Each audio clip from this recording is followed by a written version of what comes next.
আল্লাহ তাআলা যেই রিজিক আমার আপনার জন্য লিখিত রেখেছেন সেখান থেকে আপনি এক বিন্দুও কম পাবেন না। আবার যেই রিজিক আল্লাহ আপনার জন্য নির্ধারিত করেছেন, লিখিত রেখেছেন, সেখান থেকে আপনি এক বিন্দুও বেশি পাবেন না। সুতরাং রিজিক হচ্ছে শক্তিশালী। এজন্য মুমিনের রিজিকের প্রতি বিশ্বাস করা অন্যতম ঈমান। একজন মুমিনের রিজিকের প্রতি বিশ্বাস করতে হয়। সম্মানিত হাজিরিন, রিজিকটা দুই প্রকার। আমি আমার মূল আলোচনায় যাচ্ছি। রিজিকটা কয় প্রকার? দুই প্রকার। এক নম্বর হচ্ছে ধনসম্পদের রিজিক, টাকা পয়সার রিজিক। দুই নম্বর আত্মার রিজিক, অন্তরের রিজিক। তাহলে এক নম্বর কি বলছি? ধনসম্পদের রিজিক। দুই নম্বর অন্তরের রিজিক। মৌলিক সম্পদগুলো ছাড়াও একজন মানুষের আরও কিছু রিজিক আছে, যেমন ঈমান, এটাও রিজিক। সুস্থতা, এটা রিজিক। ইলমে দ্বীন রিজিক। নেককার স্ত্রী, এটাও রিজিক। নেককার সন্তান রিজিক। ইলমে ফিকার জ্ঞান, এগুলা রিজিক। সম্মানিত হাজিরিন, এক কথায় যদি বলি, দুনিয়া ও আখিরাতের জীবনকে কল্যাণকর, দুনিয়া এবং আখিরাতের জীবনে কল্যাণকর এমন সমস্ত উপকরণও ইসলামের পরিভাষায় রিজিকের মধ্যে অন্তর্ভুক্ত। তাহলে শুধু দুনিয়া না, আখিরাতেও, দুনিয়া আখিরাত উভয়েই আপনার জন্য কল্যাণকর। এমন যা কিছু আছে সব কিছুই আপনার জন্য কি? রিজিক। রিজিক সম্পর্কে আবার একটি হাদিস শোনায়। عن حذيفة بن اليمان رضي الله عنه قال سمعت رسول الله صلى الله عليه وسلم يقول إن أحدكم يجمع خلقه في بطن أمه 40 يوما نطفة ثم يكون علقة مثل ذلك ثم يكون مضغة مثل ذلك ثم يبعث الله ملكا فيؤمر ب4 كلمات بكتب رزقه وعمله وشقيه وسعيده ثم ينفخ فيه الروح। সহিহ মুসলিম 2643 নম্বর হাদিস। হুযায়ফা ইবনুল ইয়ামান রাদিয়াল্লাহু আনহু তিনি বর্ণনা করেছেন, আমি নবী করিম সাল্লাল্লাহু আলাইহি ওয়াসাল্লামকে বলতে শুনেছি, তিনি বলেন, ইন্না আহাদাকুম ইউজমাউ খালকুহু ফি বাতনি উম্মিহি 40 ইয়াওমান নুতফা। তোমাদের প্রত্যেকের জন্ম হয় এভাবে যে প্রত্যেকেই তার মায়ের গর্ভের মধ্যে, মায়ের পেটের মধ্যে প্রথম 40 দিন শুক্র রূপে থাকে। প্রথম 40 দিন শুক্র বীর্য আকারে থাকে। সুম্মা ইয়াকুনু আলাকাতান মিসলা যালিক। অতঃপর পরবর্তী 40 দিন সেই বীর্যগুলো আল্লাহ তাআলা জমাট রক্ত বাঁধিয়ে দেন। 40 দিন পর্যন্ত জমাট রক্তের মাধ্যমে আপনার মায়ের গর্ভের মধ্যে আপনি থাকেন। সুবহানাল্লাহ। সুম্মা ইয়াকুনু মুদগাতান মিসলা যালিক। এর পরবর্তী 40 দিন জমা রক্তগুলোকে আল্লাহ তাআলা গোশতের আকার ধারণ করবেন। সুবহানাল্লাহ। সুম্মা ইউবআসুল্লাহু মালাকান ফায়ু'মারু বি4 কালিমাত। এরপর আল্লাহ তাআলা একজন ফেরেশতাকে পাঠান।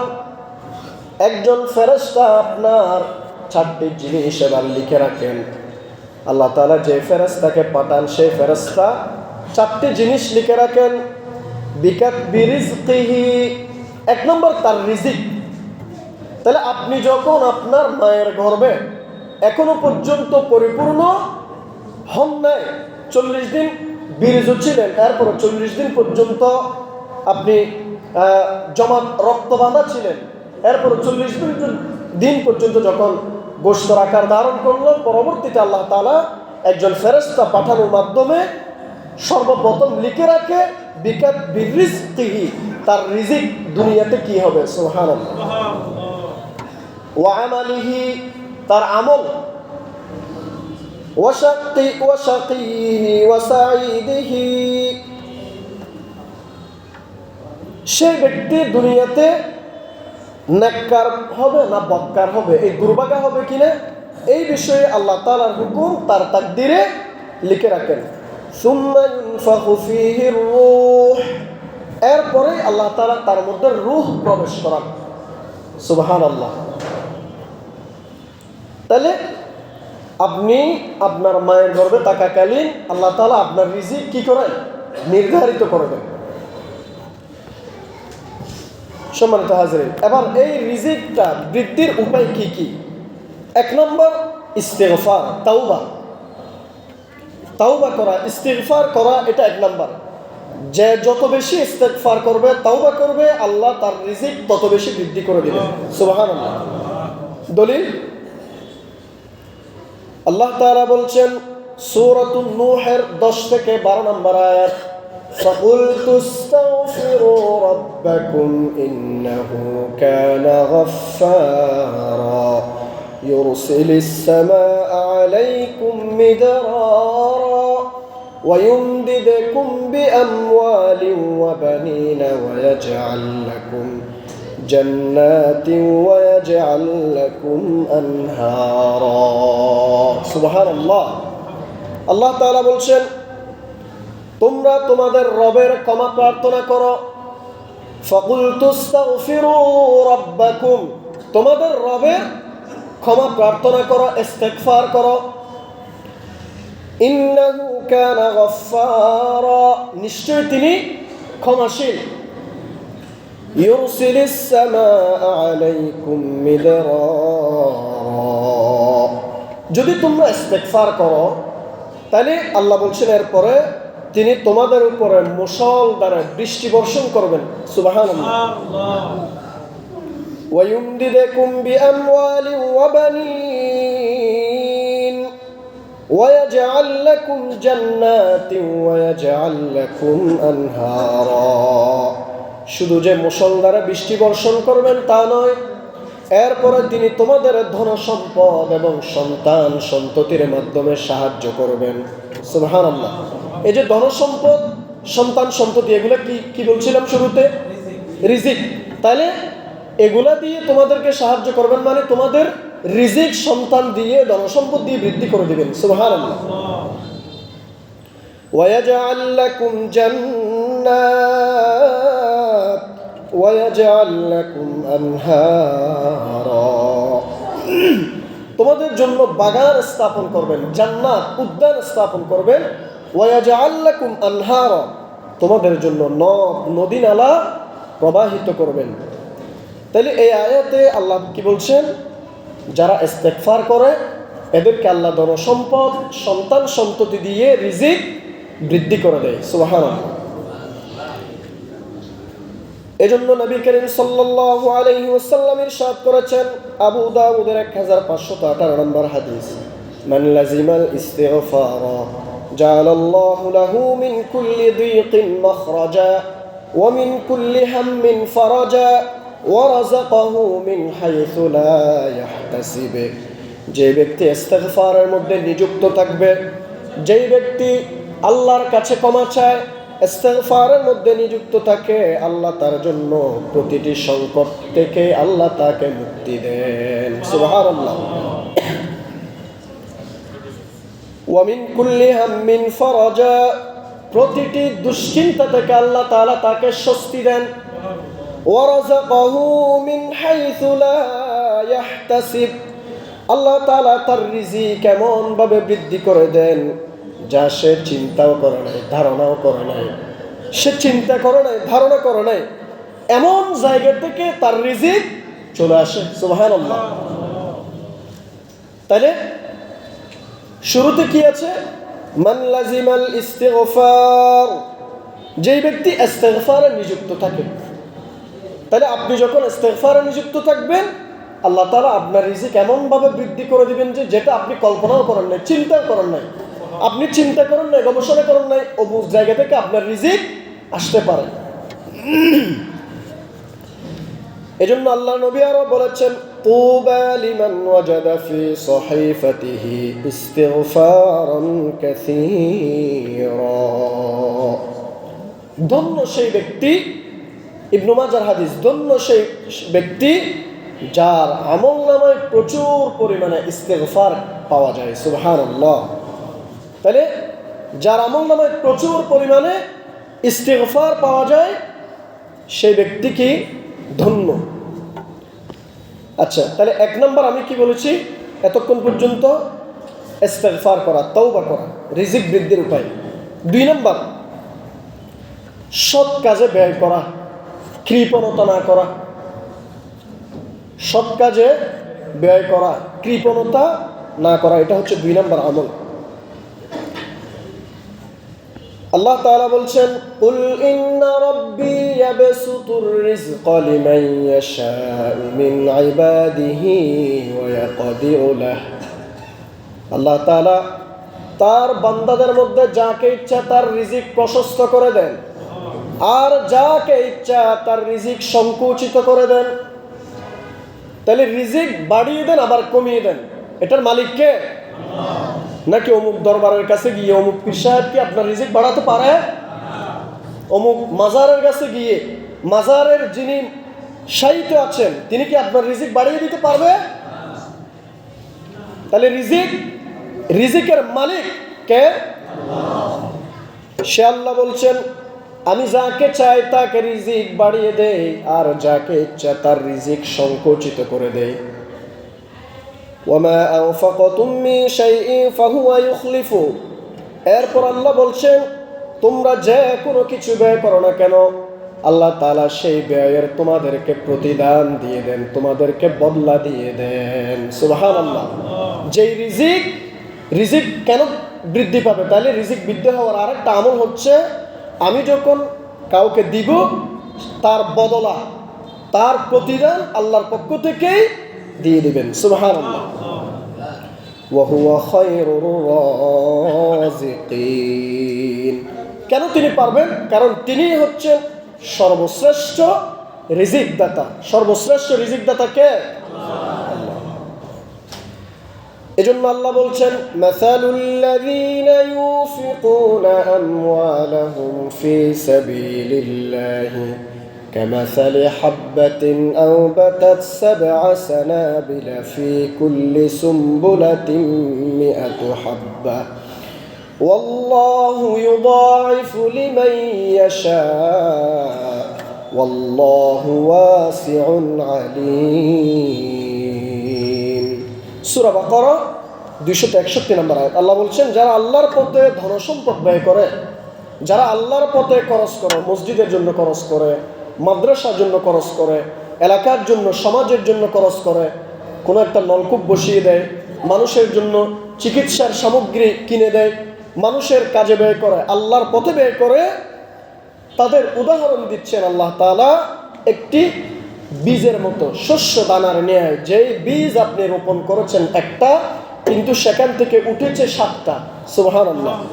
আর 7টি শীষের মধ্যে প্রত্যেকটি শীষে আল্লাহ তাআলা 100টা করে দানা দিয়েছেন। সুবহানাল্লাহ। শুধু এতটুকু নয়, ওয়াল্লাহু ইউদাইফু লিমান ইয়াশা। আল্লাহ যাকে ইচ্ছা বহুগুণে বৃদ্ধি করে দেন। আল্লাহ যাকে ইচ্ছা বহুগুণে বৃদ্ধি করে দেন। 700 এটা মিনিমাম। এই যে আল্লাহ একটা উদাহরণ দিলেন, আপনি 1 টাকা দান করলেন, অর্থাৎ একটা বীজ রোপণ করলেন, সেখান থেকে 7টা বীজ হলো, আর 7টা বীজের প্রত্যেকটাতে 100টা করে দানা হলো। তাহলে আপনি মূলত দানা রোপণ করেছিলেন কয়টা? এখন পেলেন কয়টা? 700। তো এখন পেলেন কয়টা? তাহলে 1 দিয়ে 700। এরপরও আল্লাহ বলছেন শুধু 700 না, আল্লাহু ইউদাইফু লিমান ইয়াশা। আল্লাহ যাকে ইচ্ছা বহুগুণে বৃদ্ধি করে দেন। এখানে বহুগুণের মধ্যে এখানে কোনো আর সীমা নেই। আল্লাহ যাকে ইচ্ছা বহুগুণে বৃদ্ধি করে দেন। ওয়াল্লাহু ওয়াসিউন আলিম, আল্লাহ প্রাচুর্যময়, সর্বজ্ঞানী।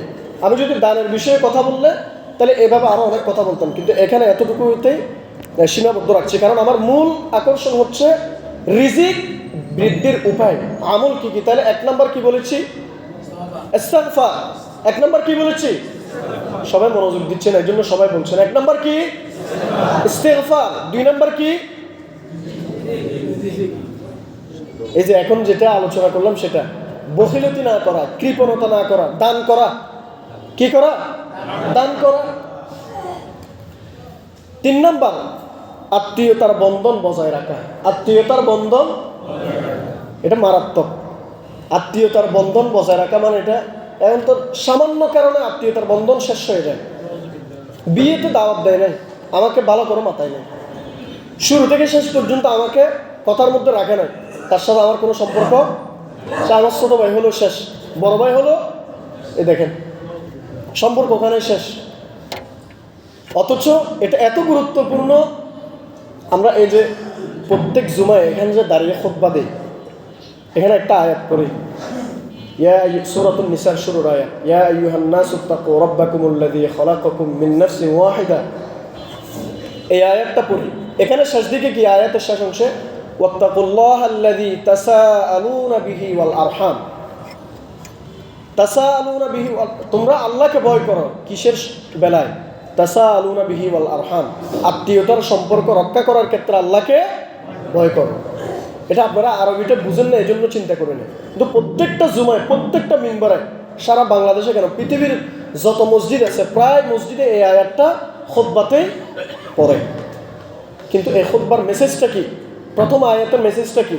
আত্মীয়তার সম্পর্ক রক্ষা করো, এ ব্যাপারে আল্লাহকে ভয় করো। নবী করিম সাল্লাল্লাহু আলাইহি ওয়াসাল্লাম বলেছেন, সহিহ বুখারী এবং মুসলিমে এসেছে হাদিসটা, মান সাররাহু আইয়ুবসাতা লাহু ফি রিজকিহি ওয়া আইয়ুনসালাহু ফি আথারিহি ফালইয়াসিল রাহিমাহু। যে ব্যক্তি খুশি হয় যে আল্লাহ তাআলা তার রিজিক প্রশস্ত করুন, অথবা যেই ব্যক্তি খুশি হয় যে আল্লাহ তাআলা তার আয়ু বৃদ্ধি করে দিন, তার আয়ু বাড়ান, ফালইয়াসিল রাহিমাহু, সে যেন তার আত্মীয়তার বন্ধন বজায় রাখে। সুবহানাল্লাহ। তাহলে আমরা সবাই চাই আমাদের রিজিক বাড়ুক, রিজিক আল্লাহ প্রশস্ত করে দিক, সেটা সবাই চায়। তাহলে এখন নবী সাল্লাল্লাহু আলাইহি ওয়াসাল্লাম কি বলছেন? ফালইয়াসিল রাহিমাহু, সে যেন তার আত্মীয়তার সম্পর্ক বজায় রাখে, আত্মীয়তার বন্ধন বজায় রাখে। এমনি নিজে নিজে একটু এবার চিন্তা করি তো কয়েক সেকেন্ড, আপনি কার সাথে সম্পর্ক রাখেন না? আপনার পরিবারের, আপনার ভাই বোন, অথবা আপনার রক্ত সম্পর্কীয় যারা আছে, এদের মধ্যে কয়জনের সাথে আপনার ভালো সম্পর্ক, কয়জনের সাথে নাই? খুব গুরুত্বপূর্ণ আমল। সম্মানিত হাজিরিন, তাইলে এ হাদিসে কি বলা হচ্ছে? রিজিকের প্রশস্ততার জন্য আপনাকে লাগবে কি? আত্মীয়তার সম্পর্ক বজায় রাখা। আর একটা কি বলছি? ওয়াইয়ুনসালাহু ফি আথারিহি, কেউ যদি চায় যে তার আয়ু বাড়ুক, আরো দীর্ঘদিন আল্লাহর দুনিয়াতে সে বিচরণ করুক, এটা যদি সে চায়, তাহলে আল্লাহ তাআলা, নবী সাল্লাল্লাহু আলাইহি ওয়াসাল্লাম বলছেন, ফালইয়াসিল রাহিমাহু, সে যেন আত্মীয়তার সম্পর্ক বজায় রাখে। আলী ইবনে আবি তালিবের বর্ণনায় আল্লাহ নবী ইরশাদ করেছেন, মান সাররাহু আইয়ুমাদ্দা লাহু ফি উমরিহি ওয়া ইউওয়াসসা লাহু ফি রিজকিহি ওয়া ইউদফা আনহু মিতাতুস সুই ফালইয়াত্তাকিল্লাহা ওয়ালইয়াসিল রাহিমাহু। এখানে 3টা বলছেন, 2টা আগের হাদিসের মতোই আসছে। যে ব্যক্তি কামনা করে তার আয়ু দীর্ঘ করা হোক, বয়স বাড়ানো হোক, এক কথায়, ওয়াইউওয়াসসা লাহু ফি রিজকিহি, তার রিজিক প্রশস্ত করা হোক। আরেকটা বলছেন, ওয়াইউদফা আনহু মিতাতুস সু, তার থেকে অপমৃত্যু রোধ করা হোক। অপমৃত্যু, সমুদ্রে গেলাম, সেখানে ডুবে মারা গেলেন, রাস্তাঘাটে আপনি গাড়ি অ্যাক্সিডেন্ট হয়ে মারা গেল, অথবা অসুখ বিসুখ করে এমন আপনার এক পাশ অবশ্য হয়ে গেল, হয় কি হয় না? এই যে অপমৃত্যু, এটা থেকে যে ব্যক্তি পানাহ চায়, আল্লাহর কাছে বাঁচতে চায়, তাহলে সে যেন কি ফাল্যাত্তাকিল্লাহ, আল্লাহকে ভয় করে, ওয়ালিয়াসিল রহিমাহু, তার আত্মীয়তা রক্ষা করে, আত্মীয়তা রক্ষা করে। তাহলে এখানেও কি বলা হচ্ছে? আত্মীয়তার সম্পর্ক রক্ষা করা। এক নাম্বার কি বলছি? বয়স বাড়া যে ব্যক্তি চায়, তারপর রিজিকের প্রশস্ততা যে ব্যক্তি চায়, 3 নাম্বার যে ব্যক্তি অপমৃত্যু থেকে কামনা করে, রোগ চায়, আল্লাহর কাছে পানাহ চায়, সে যেন এই আমলটা করে। কোন আমল বলেন? আমলটা কি? আত্মীয়তার সম্পর্ক রক্ষা করা। তাহলে এখন কয়টা বলছি? 3টা একটু মনে করেন আবার। 1 নাম্বার কি? ইস্তিগফার। 2 নাম্বার কি? দান করা। 3 নাম্বার আত্মীয়তার সম্পর্ক রক্ষা করা। এই আমলগুলো করলে আল্লাহ আপনার রিজিক বাড়িয়ে দিবেন ইনশাআল্লাহ। আবার বলছি, রিজিক মানে কি শুধু খাদ্য? রিজিক মানে শুধু খাদ্য? রিজিক মানে যা খাদ্য না, এটা আমরা শুরুতে আপনাদেরকে বলেছি। রিজিকের অনেক স্তর আছে, সেখান থেকে সর্বনিম্ন স্তর হচ্ছে খাদ্য। রিজিকের স্তরের মধ্যে সর্বনিম্ন স্তর কি? খাদ্য। বাকিগুলো এর উপরে, যেমন স্বাস্থ্য, নেককার সন্তান, নেককার স্ত্রী, এগুলো রিজিক। এগুলো কি? রিজিক। একেবারেই নিম্ন স্তর হচ্ছে আর্থিক সচ্ছলতা। এক কথায় মানে যদি আমরা খাবার দাবার যেগুলো বলি, আর্থিক সচ্ছলতা যেটা, এটা রিজিকের সর্বনিম্ন স্তর। সর্বোচ্চ স্তর হলো শারীরিক এবং মানসিক সুস্থতা। সুবহানাল্লাহ। আপনার একটা হাত নাই, পা নাই, অথবা মানসিকভাবে আপনি বিপর্যস্ত, হাজার লক্ষ কোটি টাকা দিয়ে আপনার কিচ্ছু যায় আসে, তাহলে এই রিজিক, এই যে শারীরিক সুস্থতা, মানসিক সুস্থতা, এটা দান করেন কে? আল্লাহ। এজন্য এটা হচ্ছে সর্বোচ্চ স্তর। আর আবার আরেকটা আছে সর্বোত্তম স্তর, একটা সর্বোচ্চ বলছি, উঁচু স্তর, আর একটা হচ্ছে সর্বোত্তম, সবচেয়ে বেশি ভালো, উত্তম। সেটা হচ্ছে নেককার সন্তান, নেককার স্ত্রী। সুবহানাল্লাহ। সেটা কি বলেছি? নেককার স্ত্রী, নেককার, এটা রিজিকের সর্বোত্তম স্তর, রিজিকের সর্বোত্তম স্তর। কারণ আপনাকে যদি আল্লাহ তাআলা একটা নেককার স্ত্রী দেয়, ওই নেককার স্ত্রীর কারণে নেককার স্ত্রী আপনাকে জাহান্নামের পথে চলতে দিবে না। আপনাকে সব সময় চলে বলে কৌশলে আল্লাহর পথে আপনাকে আগাবে। দিন শেষে আপনি এটার কারণে আপনি পাবেন কি? জান্নাত। দিন শেষে পাবেন কি? তাহলে এটার চেয়ে বড় রিজিক আর কিছু আছে?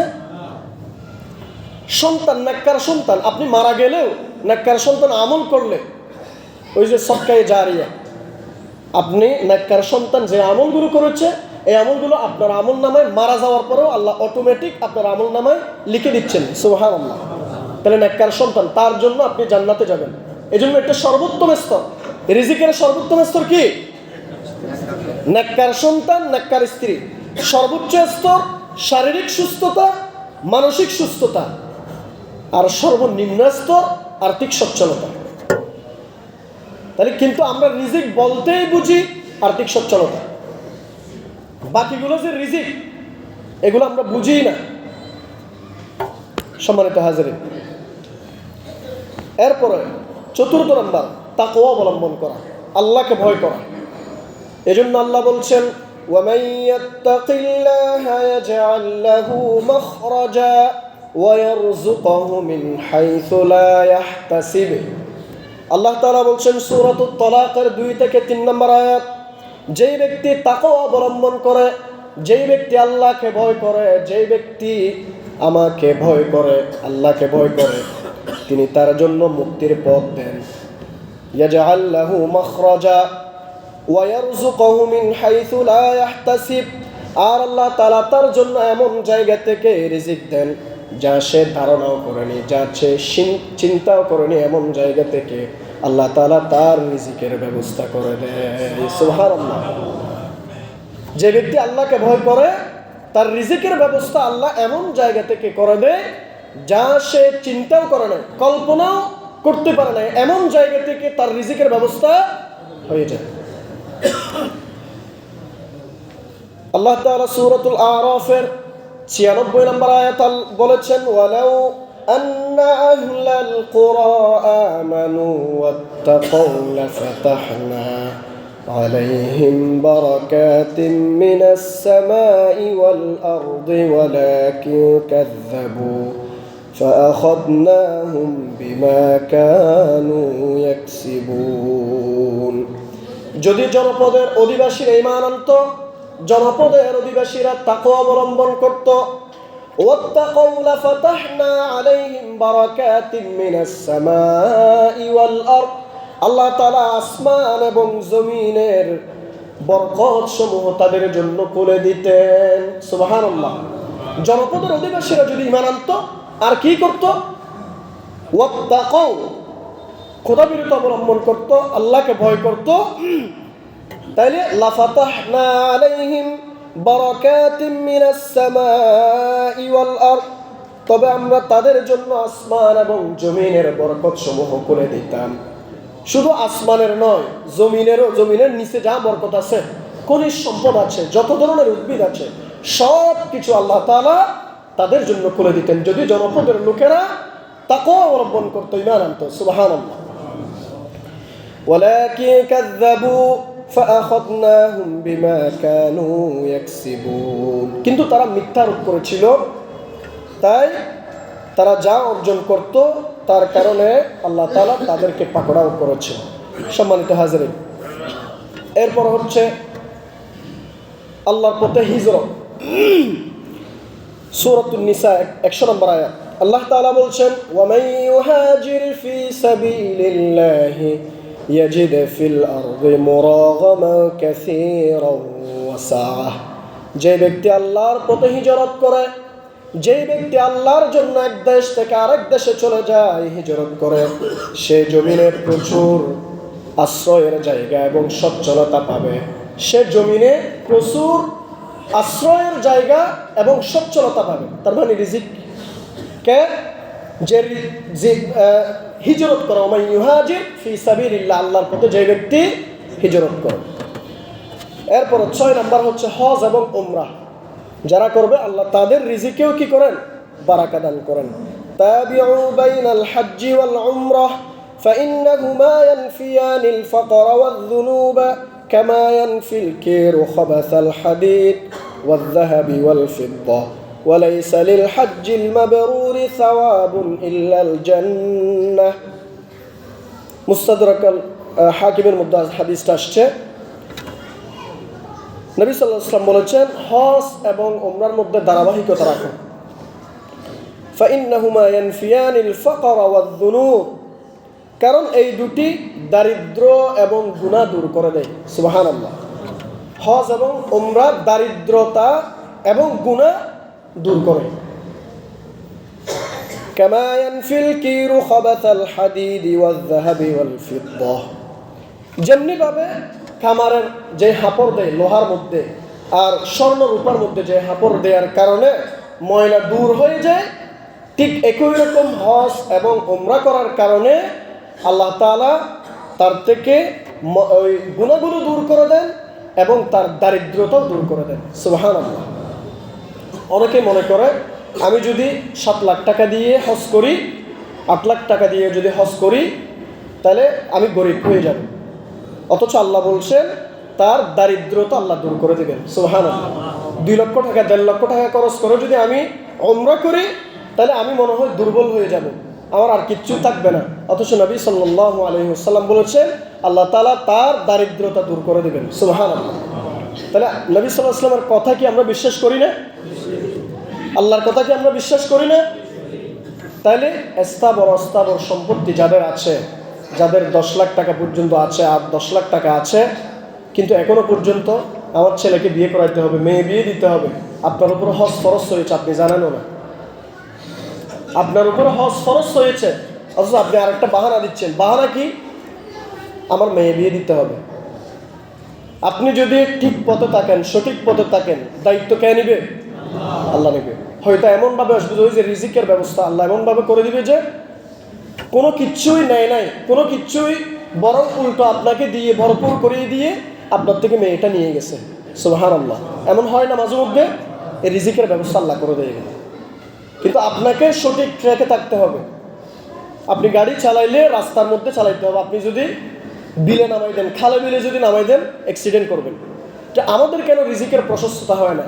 কারণ আমরা আল্লাহ যেভাবে বলেছে, নবী সাল্লাল্লাহু আলাইহি ওয়াসাল্লাম যেভাবে বলেছে সেই পথে না চলে ভিন্নভাবে চলি। আমরা সুদ, ঘুষ, দুর্নীতি, রাহাজানি, এই যে এগুলোর পথে আয় ইনকাম করি। সম্মানিত হাজিরিন, এভাবে আরও বেশ কিছু পয়েন্ট আকারে কথা বলা যাবে। আজকে এতটুকুতে সীমাবদ্ধতা করছি। শুরু থেকে শেষ পর্যন্ত যে 6টি পয়েন্ট বললাম, বাকি জুমায়, সামনের জুমায় আল্লাহ যদি তৌফিক দেন আরও কিছু আমলের কথা বলবো যেগুলোতে আল্লাহ রিজিকের বৃদ্ধি করে দেন, সেগুলো